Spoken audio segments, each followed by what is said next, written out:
సంక్రాంతి సమయంలో సూర్యుడు దక్షిణాయనం నుంచి ఉత్తరాయణంలో ప్రవేశిస్తాడు. ఈ సమయంలో ఉష్ణోగ్రతలు తగ్గి చలి ఎక్కువ అవుతుంది. ఈ చలిని తట్టుకునేందుకు భోగి మంటలు వేయడం మొదలైందని చెబుతారు. ఆధ్యాత్మిక విషయానికి వస్తే దక్షిణాయనంలో పడిన కష్టాలను తొలగించి సంతోషాలను ప్రసాదించాలని భోగి మంటలు వేస్తారని కూడా చెప్తుంటారు. భోగి మంటలు వేయడం వెనక పురాణాల్లో అనేక కథనాలున్నాయి. భగ అనే పదం నుంచి భోగి వచ్చిందని చెబుతుంటారు. భగ అంటే మంటలు లేదా వేడిని పుట్టించడం అని అర్థం. భోగి రోజు వేసే మంటలు కూడా వెచ్చదనం కోసం అని చాలామంది అనుకుంటారు. అవి కేవలం వెచ్చదనం కోసం మాత్రమే కాదు, ఆరోగ్యానికి కూడా ఎంతో మంచిది.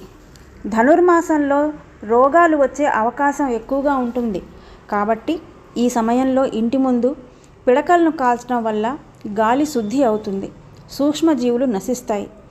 భోగి మంటలు పెద్దగా రావడానికి రావి, మామిడి, మేడి వంటి ఔషధ చెట్ల బెరలను కాలుస్తుంటారు. అవి కాలడానికి ఆవు నెయ్యిని వేస్తారు. ఇవన్నీ కూడా ఔషధ గుణాలు కలిగినవే.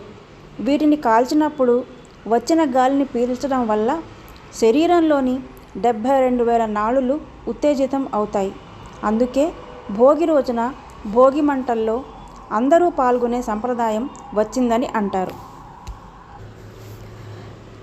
సంక్రాంతి పండుగలో మొదటిది భోగి పండుగ, ధనుర్మాసానికి ముగింపు. భక్తి శ్రద్ధలతో ధనుర్మాస వ్రతాన్ని ఆచరించిన గోదాదేవి శ్రీరంగనాథుడి పత్నిగా సౌభాగ్యానికి నోచుకున్న పుణ్యఘట్టానికి సంకేతమే ఈ భోగి పండుగ.